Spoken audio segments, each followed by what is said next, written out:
हम लोग देखते हैं क्लास 10 का जो साइंस का चैप्टर 1 है रासायनिक अभिक्रिया एवं समीकरण।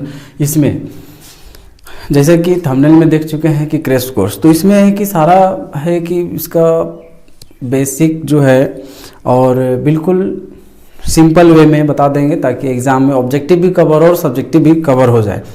तो इसमें जो है सबसे पहले देखते हैं रासायनिक अभिक्रिया।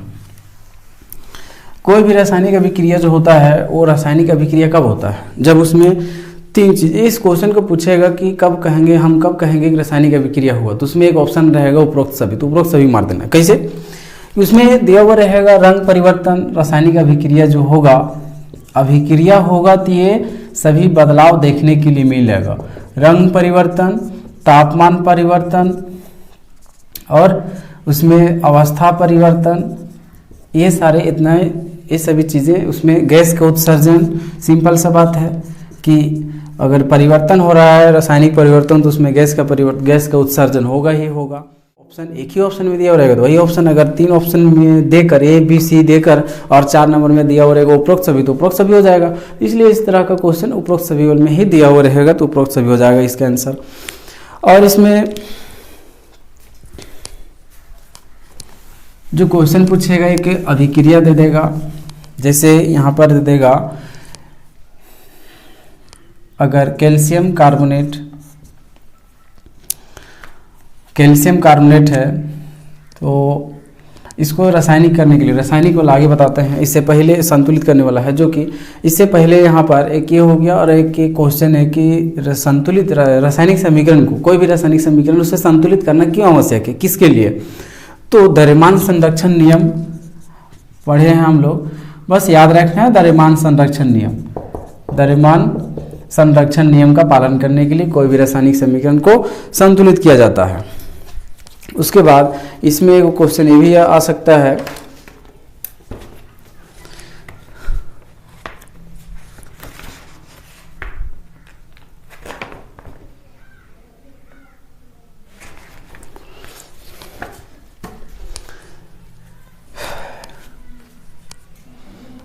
ये हो गया। और इसमें हम लोग देखते हैं रासायनिक अभिक्रिया का प्रकार। रासायनिक अभिक्रिया के प्रकार में 10 प्रकार हैं। रासायनिक अभिक्रिया प्रकार, पहला संयोजन अभिक्रिया, दूसरा वियोजन, तीसरा ऊष्मक्षेपी, ऊष्मशोषी और विस्थापन।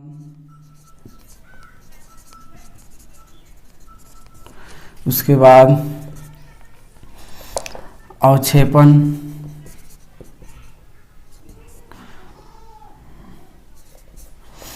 उपचयन, अपचयन और 10 नंबर में हो जाएगा रेडॉक्स।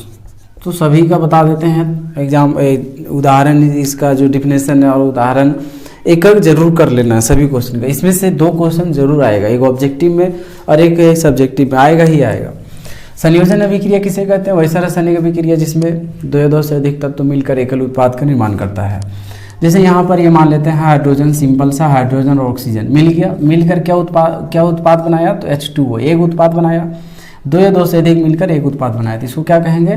संयोजन अभिक्रिया। और तीर के निशान से पहले जो होता है इसको यहाँ लिखा हुआ रहेगा, इसे क्या कहते हैं? तो इसे अभिकारक। और तीर के निशान के बाद वाला जो बनता है वो उत्पाद हो गया। और वियोजन में जस्ट इसका उल्टा, एकल अभिकारक। जैसे यहाँ पर कैल्शियम कार्बोनेट है, ये टूट जाएगा, टूटेगा तो क्या बनेगा? कैल्शियम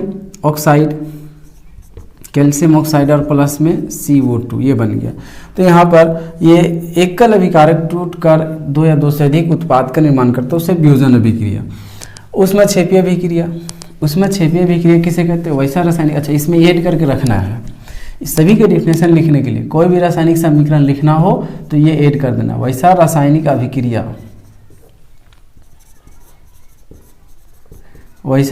अभिक्रिया जिसमें ये क्या करना है, इतना लिखना है सभी में। और इसके बाद ऐड करना है, शुरुआत में वैसा रासायनिक, ये अगर संयोजन रहेगा तो वैसा रासायनिक अभिक्रिया जिसमें उत्पाद का निर्माण करता है। सिंपल उसका एग्जाम्पल लिख देना। वियोजन रहेगा तो यही लिखना है, जिसमें एकल अभिकारक टूट कर 2 या 2 से अधिक उत्पाद का निर्माण करता है। इसी तरह इसमें ऊष्माक्षेपी में, ऊष्माक्षेपी मतलब याद रखना है, क्षेपी मतलब निकलना, ऊष्मा निकलना, क्षेपी मतलब निकलना, क्या निकलेगा तो ऊष्मा। कोई भी अभिक्रिया होगा जैसे कैल्शियम ऑक्साइड प्लस H2O, तो ये क्या बनता है कैल्शियम हाइड्रोक्साइड, और इसके साथ में ऊष्मा निकलता है, हीट। तो यहाँ पर ऊष्मा निकल रहा है, इसे कहेंगे ऊष्माक्षेपी अभिक्रिया। क्या हो जाएगा वैसा रासायनिक अभिक्रिया जिसमें यहाँ तक लिखना है उत्पाद निर्माण के साथ साथ ऊष्मा का भी उत्पन्न होता हो, उसे ऊष्माक्षेपी अभिक्रिया। ऊष्माशोषी में क्या होता है, शोषी मतलब शोषण कर रहा, मतलब ले रहा है, मतलब कि उत्पाद निर्माण के लिए उसको ऊष्मा चाहिए, ऊष्मा उसको चाहिए। ये टूटकर बनेगा कैल्शियम ऑक्साइड और प्लस में CO2, ये बना। तो यहाँ पर इसको ऊष्मा चाहिए, ये होगी ऊष्माशोषी। और विस्थापन अभिक्रिया, अच्छा वियोजन में एक चीज़ याद रखना है, क्वेश्चन इससे पूछेगा कि वैसा वियोजन अभिक्रिया का उदाहरण दीजिए जिसे विद्युत धारा प्रवाहित करने से वह वियोजित होता है।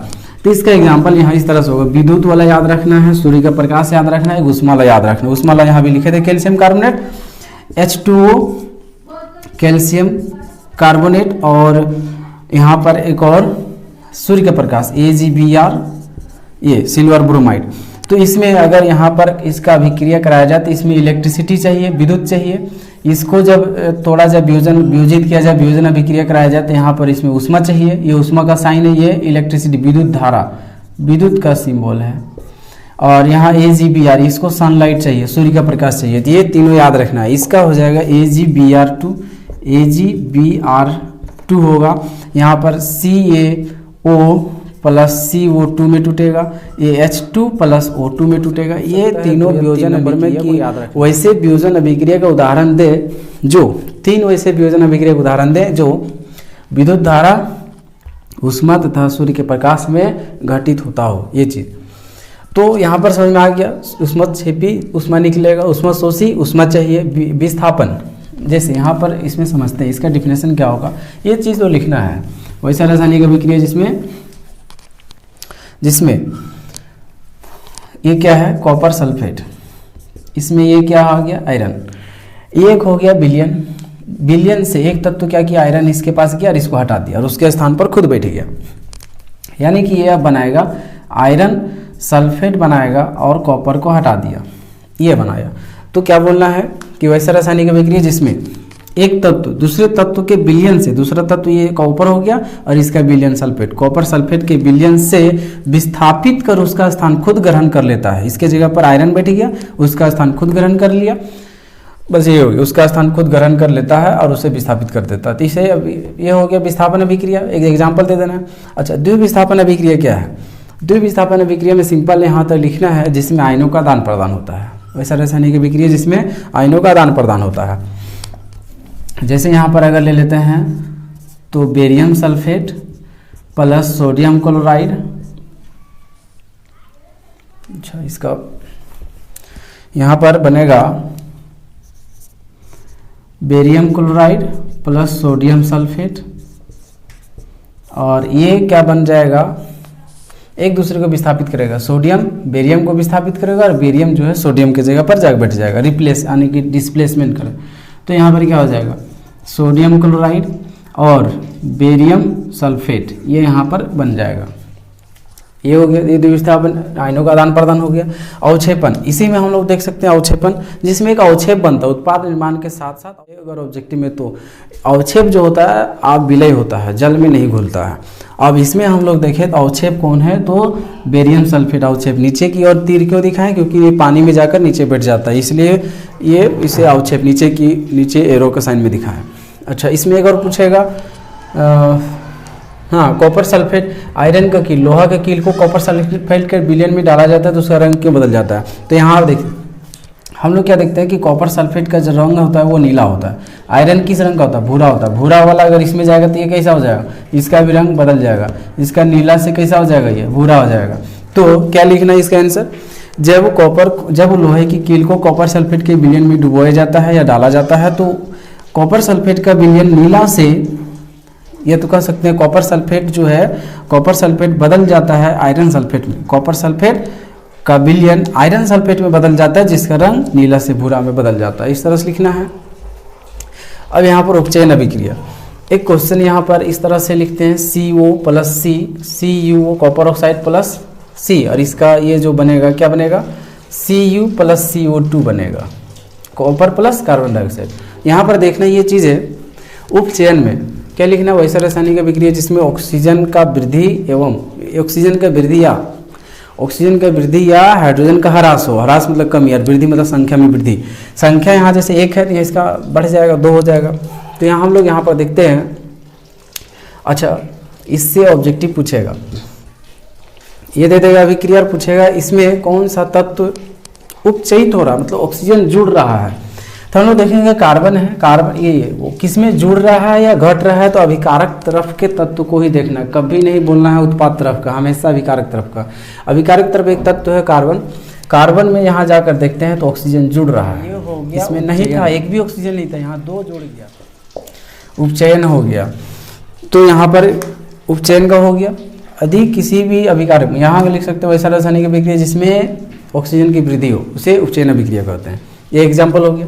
अपचयन का अगर कहा जाएगा तो अपचयन में ऑक्सीजन का इसका जस्ट उल्टा, ऑक्सीजन का वृद्धि था इसमें और इसमें ऑक्सीजन का कमी होगा, ह्रास होगा। यहाँ पर एक ऑक्सीजन है कॉपर ऑक्साइड में, यहाँ जाकर देखेंगे तो एक भी ऑक्सीजन नहीं बचा, मतलब कि यहाँ ह्रास हुआ, तो इसको कहेंगे अपचयन। ये हो गया अपचयन। रेडॉक्स अभिक्रिया किसे कहेंगे, वैसा रासायनिक अभिक्रिया जिसमें एक उपचयन, एक तत्व उपचयित तथा दूसरा तत्व अपचयित होता हो, दोनों होता हो, दोनों अभिक्रियाएं होता हो, उपचयन तथा अपचयन दोनों अभिक्रियाएं होता हो, उसे रेडॉक्स अभिक्रिया कहते हैं। इसमें दोनों हो रहे हैं, इसका एग्जांपल ये हो गया। तो ये था यहाँ पर। उसके बाद एक विकृत गंधिता बच जाता है।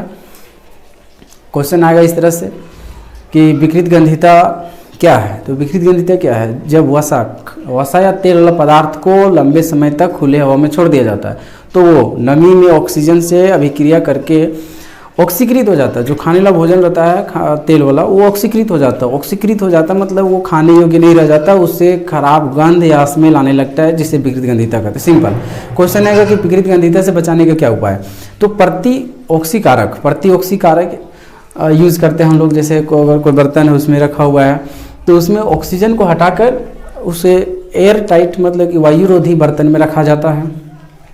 ये हो गया। तो उससे सिंपल लिखना है, किताब में प्रतिऑक्सीकारक यूज़ किया जाता है, प्रतिऑक्सीकारक मिलाया जाता है।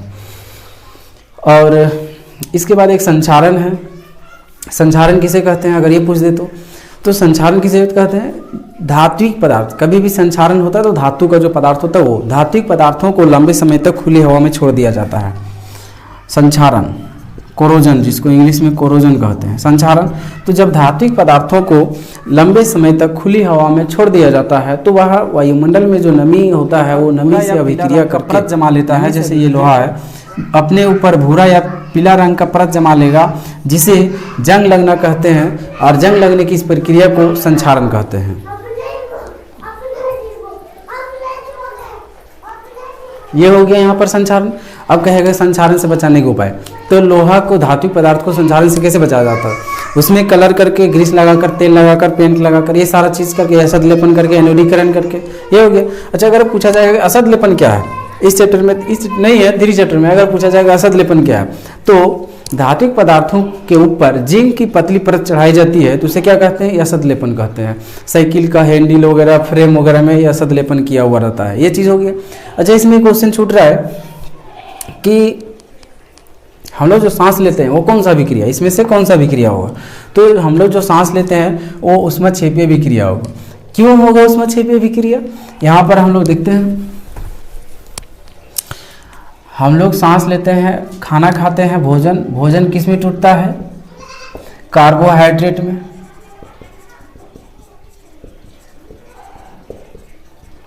कार्बोहाइड्रेट में, और कार्बोहाइड्रेट किस में टूटता है, तो ग्लूकोज में टूटता है।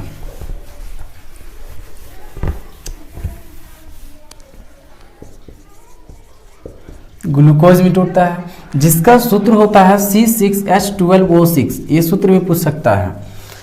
संगमरमर का CaCO3 का, कैल्शियम कार्बोनेट ग्लूकोज का, अब ग्लूकोज में टूटता है, हम जो भोजन करते हैं वो, तो श्वसन के दौरान जो हम लोग श्वसन के दौरान हम लोग अंदर क्या श्वसन अंदर लेते हैं, तो ऑक्सीजन, ये ऑक्सीजन से वही ऑक्सीजन से अभिक्रिया करता है और ये बन जाता है CO2 प्लस H2O और प्लस में ऊर्जा बनता है, ऊर्जा का निर्माण करता है। तो यहाँ पर ऊर्जा बन रहा है, अर्थात एक रूप से बोले तो ऊष्मा बन रहा है, जिसमें ये ऊष्मा क्षेपीय अभिक्रिया में हम लोग देखे थे कि उत्पाद निर्माण के साथ साथ ऊष्मा का उत्पन्न होता है, वही चीज़ यहाँ, इसीलिए इसको है सो ऊष्मा क्षेपीय अभिक्रिया कहा जाता है। अच्छा, एक चीज़ और है कि वर्मी कंपोस्ट जो बनाया जाता है वो किस प्रकार का अभिक्रिया है। वर्मी कंपोस्ट बनाया जाता है उसको बताना है, और एक ये देख लेना है, लोहे के कील वाला हो गया है, उपचयन कौन हो रहा है, अपचयित कौन हो रहा है, ये देख लेना है। तो इतना था इस चैप्टर में। अब हम लोग देखेंगे नेक्स्ट वीडियो में, नेक्स्ट चैप्टर का देखेंगे।